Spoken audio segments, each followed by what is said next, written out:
We're gonna plant corn tomorrow, or at least we're gonna try. Well, Tuesday's starting just off like Monday. See, rip it. Woo! The seal is open. I have a prediction.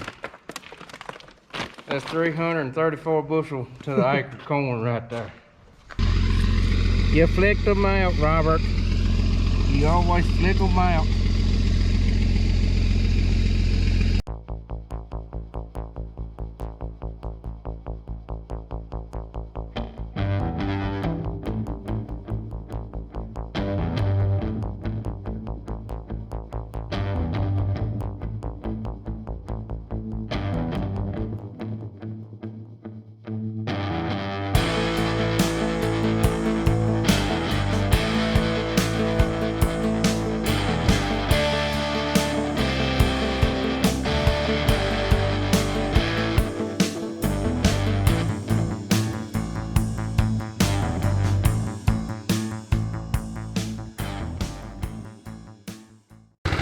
We come up here to flush the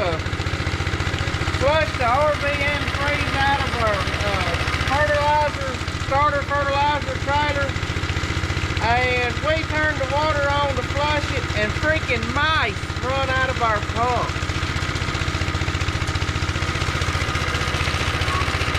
It was nasty.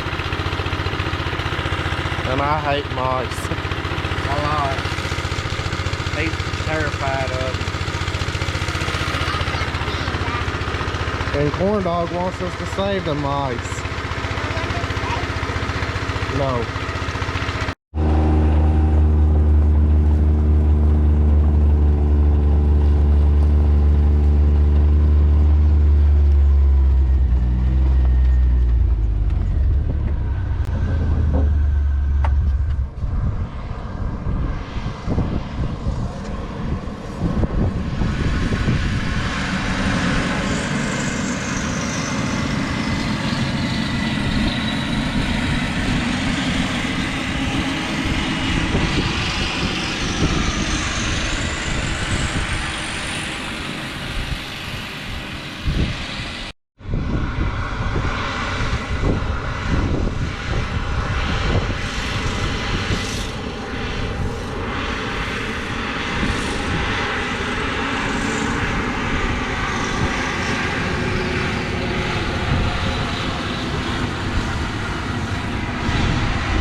We're planting the most important crop of the year, according to somebody, and we got it from co-op.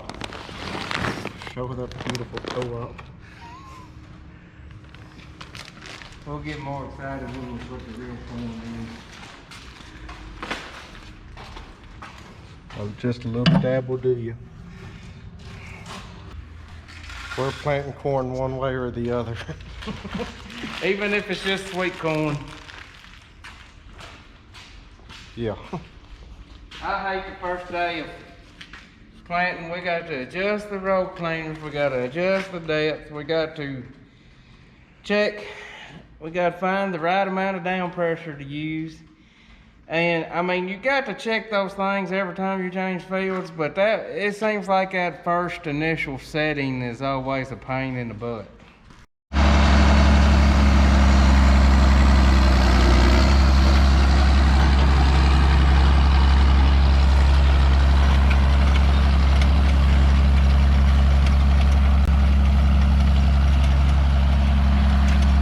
Planting sweet corn, we only used inside 6 rows to 2 outside rows. Don't plant that way. When you're picking it, you got a nice lane to go down. But normally you can go down one of them lanes and pick 3 rows, and it ain't too bad. But this is how the Joyces plant sweet corn right here. They'll come back around and drive back down, and that'll be it. 1/4 of an acre of corn planted for us.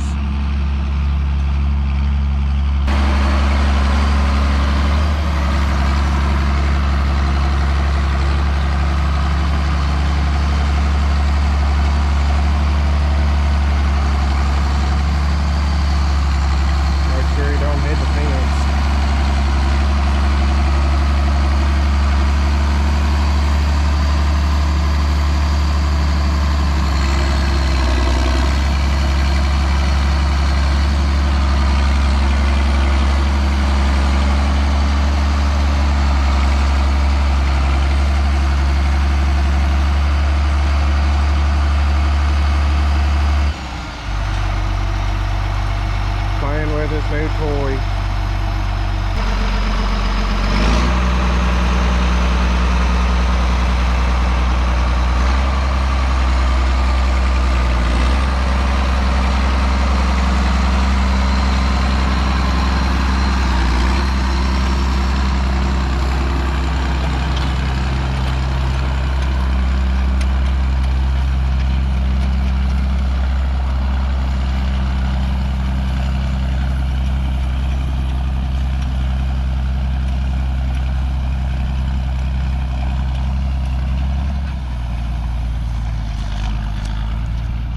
Sweet corn 2021 planting is complete.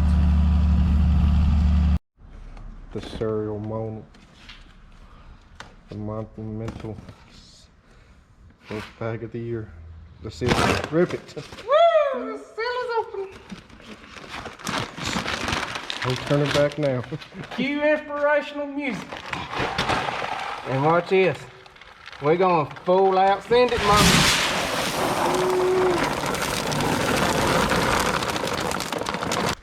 Watch out, Randy Dowdy and David Hula. The Joyce boys are coming. Oh, don't be doing that. We'll be making a hurt button. Yeah, probably. Well, I'm mixing all my starter fertilizer up right now. I am adding my zinc. We're going to run a quart per acre of zinc.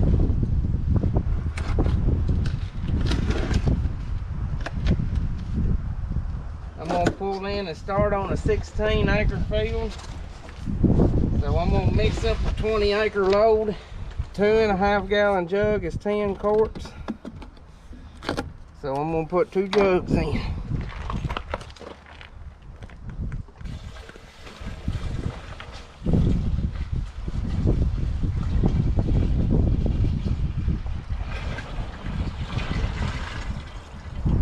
I'm trying something new in furrow this year. It's called toggle. The rate is 8 ounces to the acre. It's supposed to help mitigate stress in the corn and beans that we're going out early. This is the first corn we're planting. It's probably going to have more stress than the rest of it.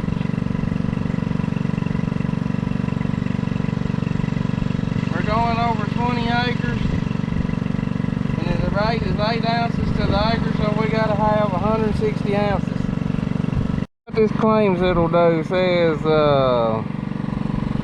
improve environmental stress, optimize nutrient intake, improve photosynthesis, increase and maximize yield, improve root growth and development. Got to fill it to 120 gallons.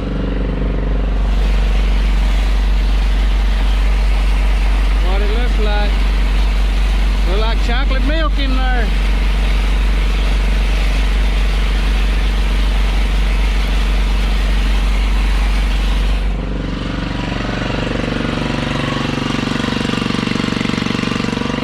Meg Riggs says I was the only person that would ever have thought to put a gas powered pump on a planter.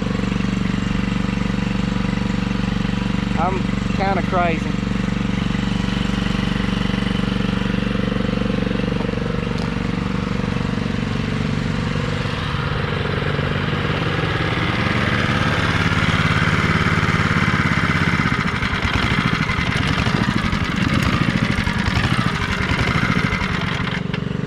Got to work on a hose. It's got a leak in it. We always flush that hose out with water so we don't get nasty. Alright, we supposed to be ready to go plant some corn.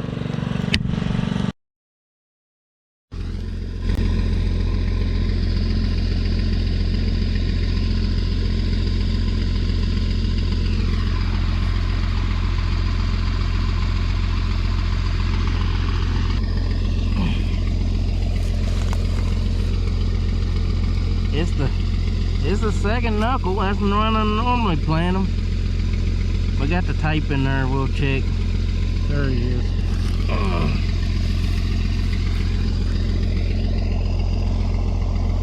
He looks a little shallow.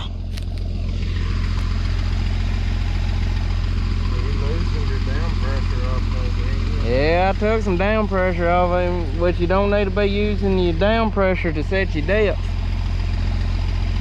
I took some. Down there on that heavy ground, I took some off. That's where that delta downforce would come in handy. You got this harder, drier dirt up on the hill, and then you got them swags down there. Gotta get the gram shot.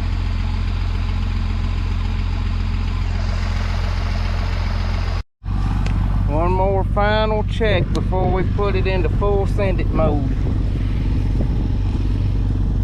Oh, that's looking better.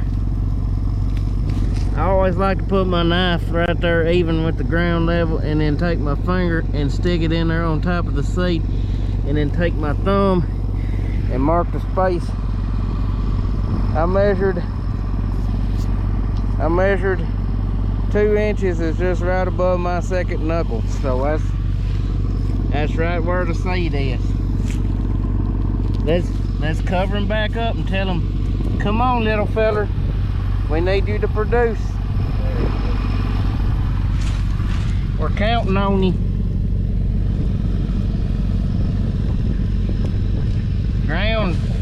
Ground's still plenty heavy, but the good thing about it, it ain't cold. It feels warm, so it's warmed on up. I figured it'd still be kind of cold.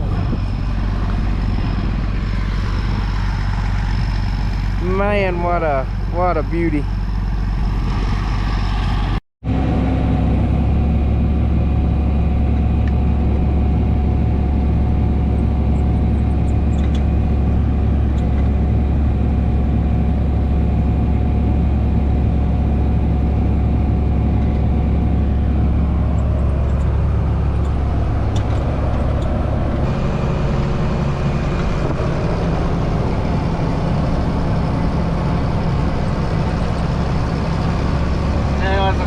The hill, I'm gonna start turning my right back, and it should show up right here on my screen. It should start turning to yellow. See there?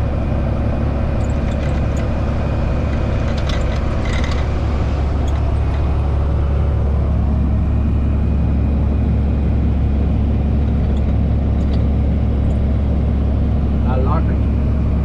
Oh, let's get her up here about 4.5. That's where we live when we're planting. When I get things kind of situated here, I'll take the camera from Robert and I'll show y'all an up close and personal view of the Climate and the Loup Elite Monitor and my GPS screen. And just let her roll. I'll demonstrate for everybody all the steps it takes to turn around this tractor at the end of the field. Alright, first step, when I start approaching the inroads, I shift down 1 gear. I hit my auto steer pedal, then I watch. When I hit to where the inroads are, I flip both switches off, hit my lever. If I was using markers, this is where I would pick the marker. Slowly turn the tractor around. Here's what we're going to do. We're going to skip over the line, work around that basis. Line my lines back up. You should see the dots start turning green. Hit the foot pedal and the floor. Press the lever, let it down. Turn the Rawson on, turn the Fertilizer on. Reach over and pop her up to C2 and let her eat. Wait, there is one thing we're going to have to work on with our Climate FieldView, and me and Ben's going to work on it. We're getting the gap there. There's too much of a delay between the monitor and the Climate FieldView. There's not actually a gap there, but it's showing one. And the same thing when we come out to the end, you see how it showed it was still planting, even though it wasn't. We get that worked out, we'll be doing pretty good.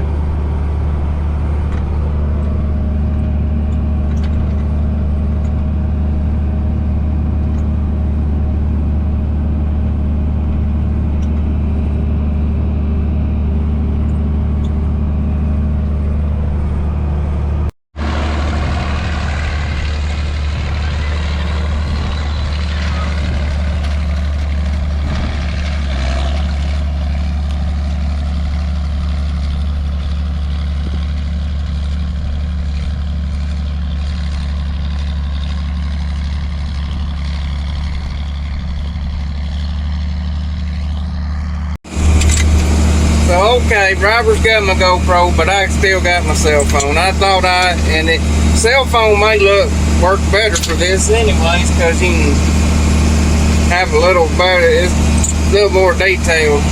But I thought I'd give y'all a view of what I'm seeing right now. Okay, this is my screen, and it is basically the guidance that is steering my tractor. That's the only function it is providing. It's showing a coverage map, you know. That's about it. And then I got my planter monitor over here. These are bar graphs, and it shows me, each bar graph represents each row, and it shows me how evenly my planter is planting.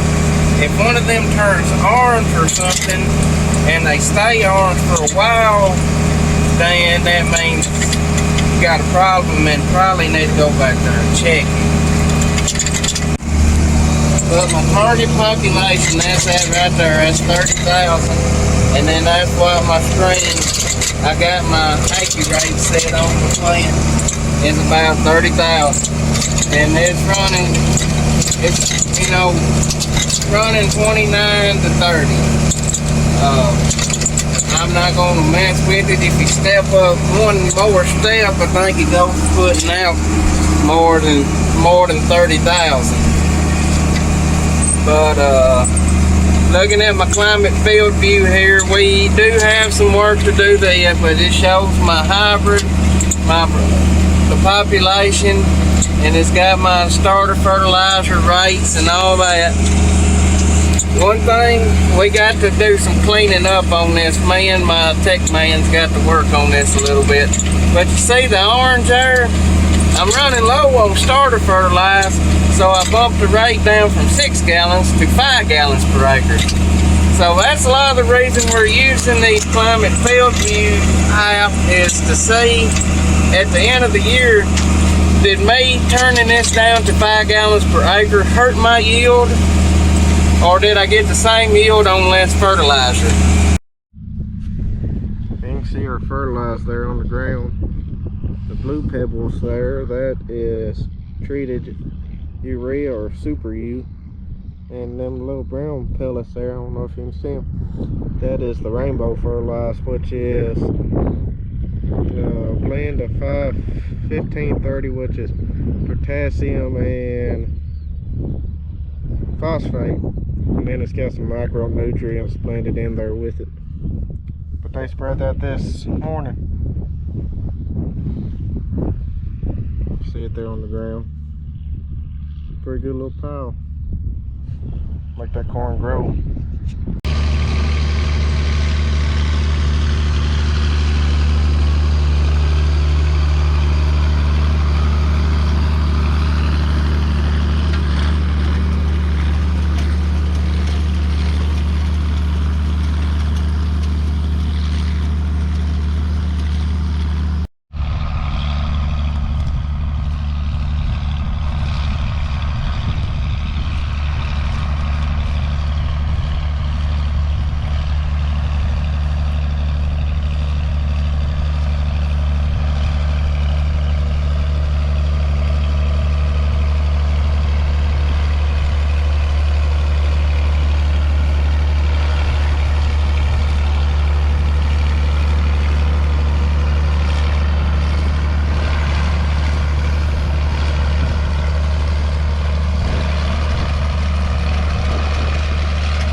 Guys, I just gave a whole speech about this, and my camera wasn't even recording, so I can't remember what I said or hadn't said. But this is looking at a population map of this farm, You can see most of the farm is pretty well kind of blanket rated it around 30,000. But down here in this area, this green is a highly productive area, and I turned the population up to 32,000 on it. Trying to get more yield out of it because I know it's got the moisture and can handle it.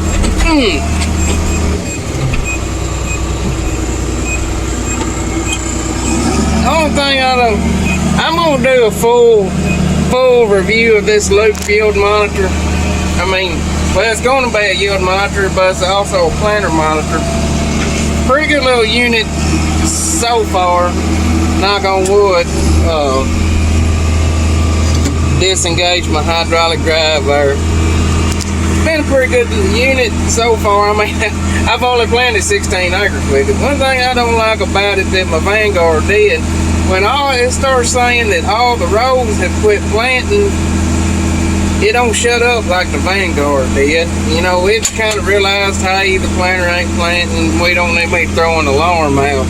This one just keeps beeping and beeping and beeping at you. But I got this field planted. It's 6 o'clock. I'm not going to plant anymore. They calling for rain tomorrow. I planted 16 acres. This was just kind of a trial to, you know, get the planter primed up and see what's going to happen.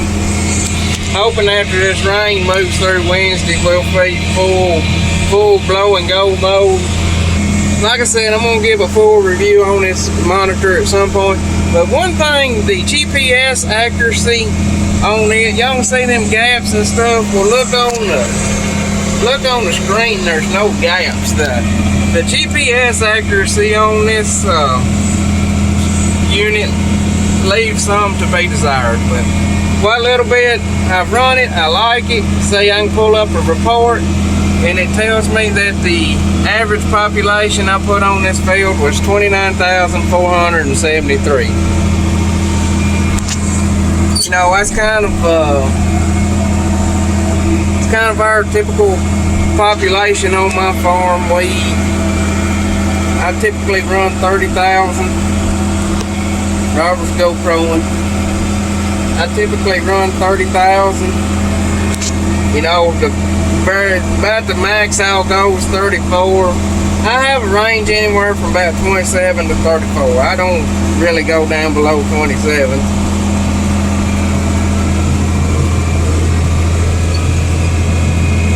Let's call her a day.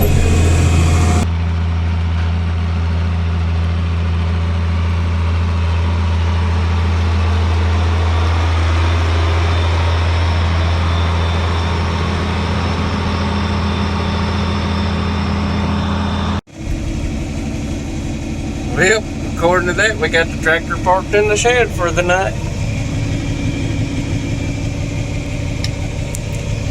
Call her a day. I'm tired, stressed out. It's been a stressful week.